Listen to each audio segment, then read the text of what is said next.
George Orwell escribía en su novela 1984, quien controla el presente controla el pasado, y quien controla el pasado controlará el futuro. Porque la historia nos dice el antes, el presente y nos da indicios del futuro. Así que la memoria histórica juega un papel fundamental en la construcción de identidades e ideologías. A través de ella, el discurso político se legitima, ya sea resignificación o manipulación. Hay una delgada línea entre las dos. ¿Cómo han utilizado los gobernantes y la política mexicana a la historia? La glorificación de ciertos personajes, el cambio de nomenclatura de calles, la desaparición de estatuas, ¿es un acto de manipulación o de resignificación histórica? Si quieres saber más del tema, no te vayas que aquí te contamos. Pero antes no te olvides de suscribirte al canal, activa la campanita para que YouTube te avise cada vez que subimos un nuevo video. Yo soy Cristian Yogues. Y yo soy Cecilia Arriola. Bienvenido a Histofilia.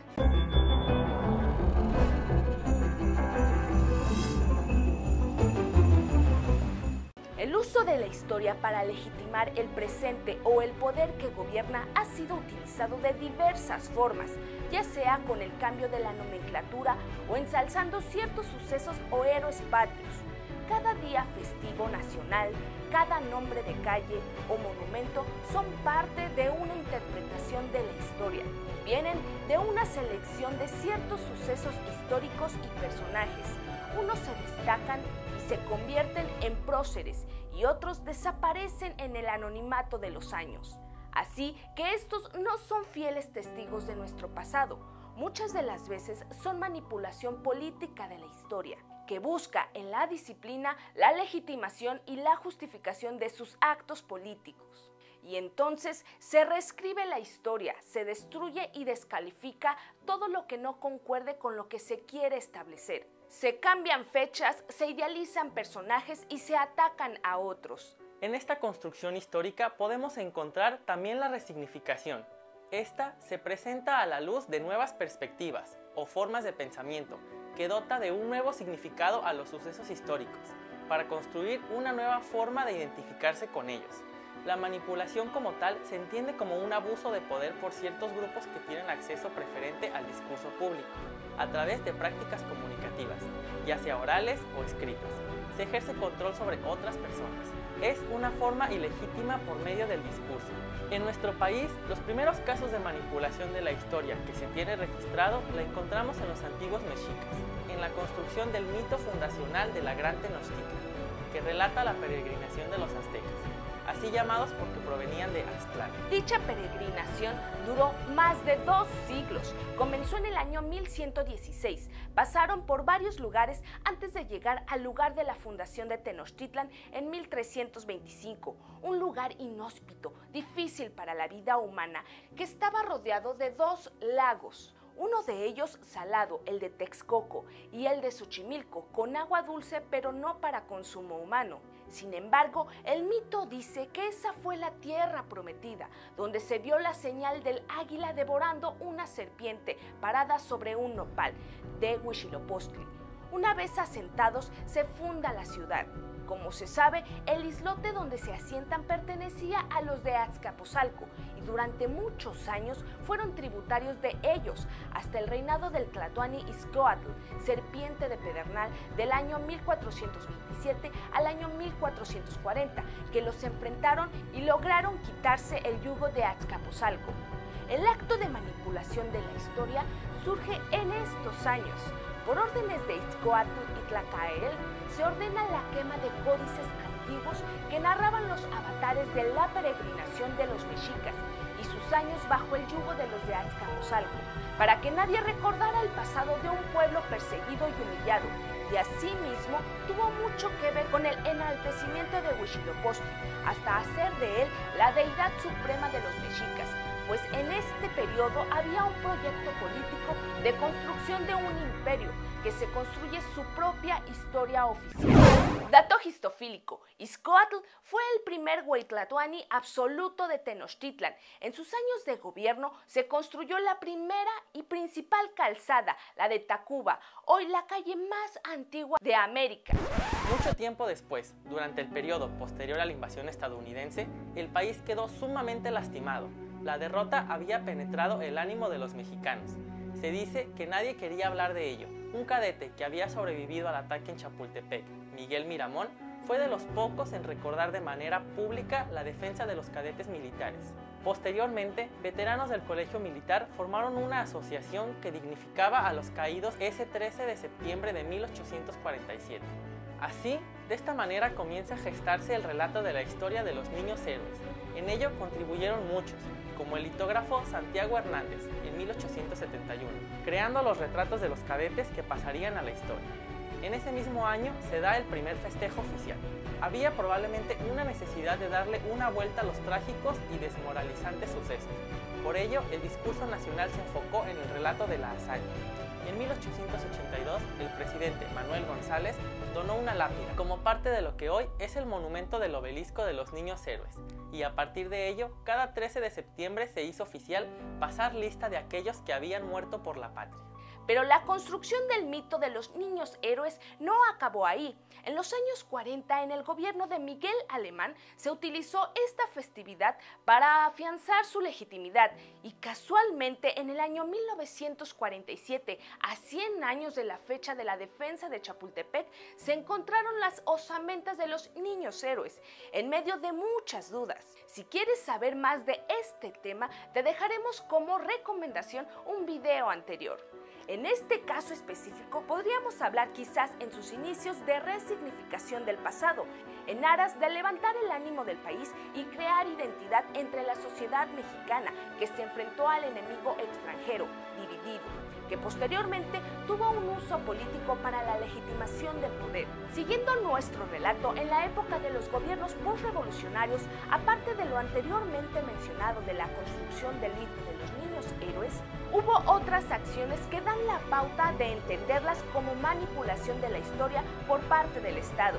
Se hizo a través de incentivar los estudios de la Revolución Mexicana, pues estos gobiernos buscaban respaldarse ideológicamente bajo sus ideales revolucionarios, para legitimar su presencia en el poder. En las escuelas se enseñaba una historia patriótica y utilitaria, que el historiador Luis González y González designó como historia de bronce, por el referente de las estatuas de las que están hechas de los héroes nacionales. Esta historia recoge los acontecimientos que se celebran de manera oficial, casi como un culto religioso. Este tipo de historia se concentra en los hechos, dejando de lado las causas. Divide a los personajes entre héroes y villanos. Generalmente es entendida como la historia oficial. Su objetivo principal no es conocer, sino adoctrinar. Bajo esta idea de historia, se exacerban ciertos personajes destacados del pasado, pero se olvida que la historia no es exclusiva de los grandes personajes, de los héroes o de los notables. Nos guste o no, la historia la conforman tanto aquellos que hoy se califican de villanos como muchos personajes anónimos. Otro uso político de manipulación de la historia en estos mismos años fue el hallazgo de los restos del último tlatoani mexica, Cuauhtémoc. Esto fue en el año de 1949, en el poblado de Ixcateopan por la arqueóloga Eulalia Guzmán, quien declaró en su momento haberlos encontrado. Se realizaron excavaciones y en ellas la arqueóloga aseguraba haber encontrado objetos que respaldaban la identidad. Este hallazgo surge tan solo 2 años después de haber encontrado los restos de Hernán Cortés tras un muro en la contigua iglesia de la Purísima Concepción y Jesús Nazareno.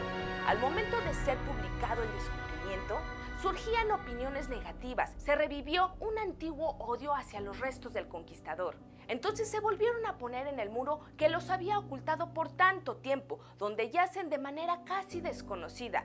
Tan solo hay una placa de metal anaranjado que reza diciendo así: Hernán Cortés, 1485-1547. Este descubrimiento fue tomado como agravio por muchos, por lo que para legitimarse y congraciarse con la opinión pública era necesario hacer un pronto hallazgo más patriótico.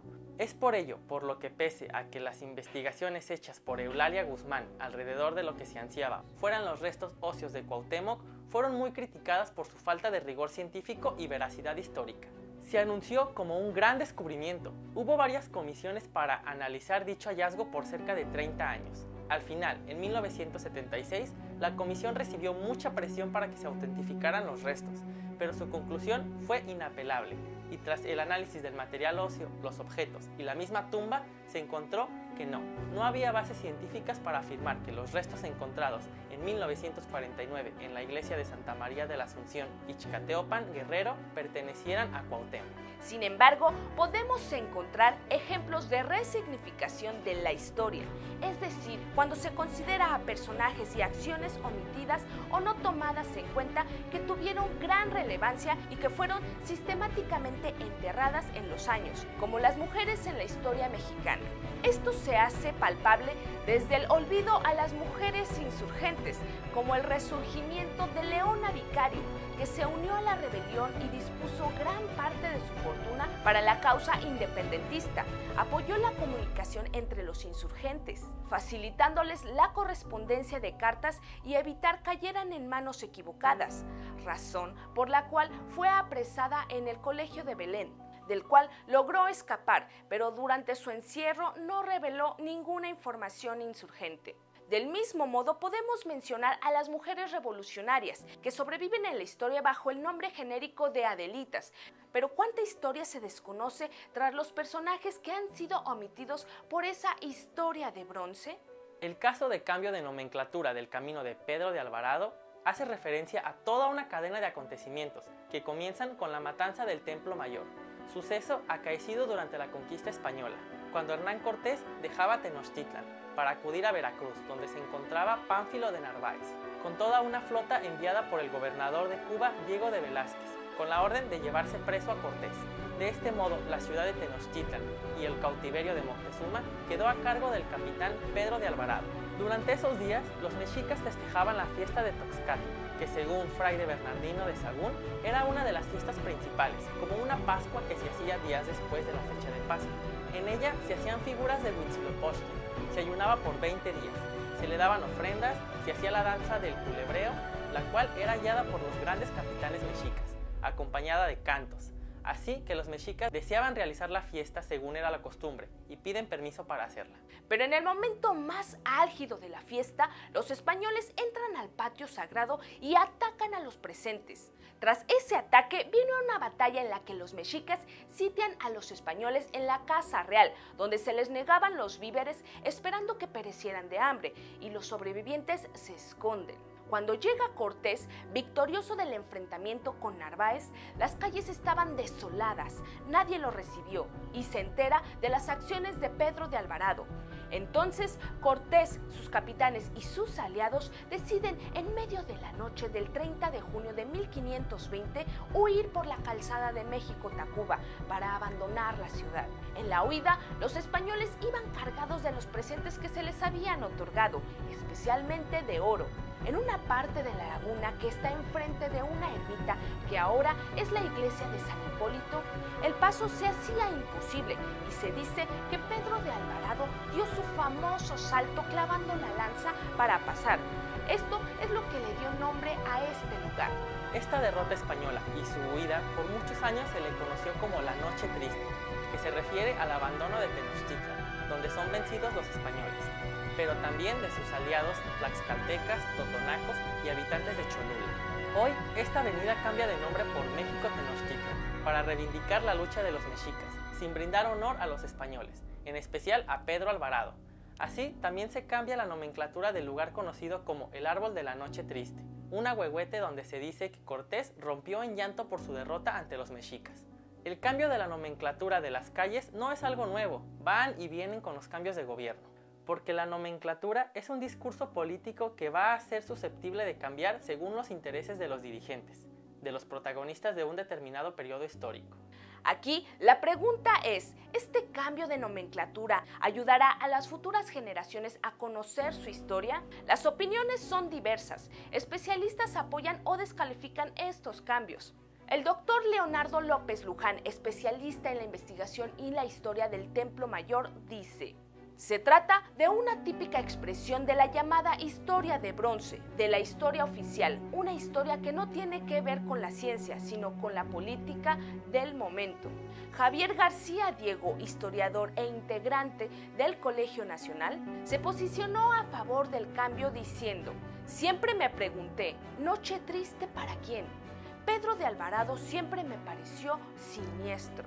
La historiadora Celia del Palacio refiere que el uso político que hacen los gobernantes es para hacerse presentes ellos mismos en la historia. Cambian el relato de lo que fue para explicar lo que ellos son.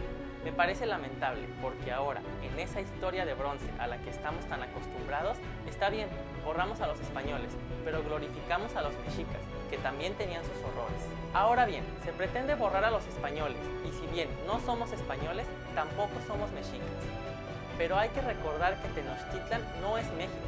Se está invisibilizando la enorme diversidad cultural de México, la enorme cantidad de pueblos originarios que convivieron y sufrieron el yugo mexica. La percepción de la historia puede variar y para muchos el tener monumentos o calles con nombre de aquellos villanos puede ser un insulto. Sin embargo, el quitar el nombre de una calle o mover su estatua podría tener muchas implicaciones más allá de querer descolonizarnos o desterrar la idea del pueblo sometido. La presencia de estos nombres nos hace recordar y conocer la historia.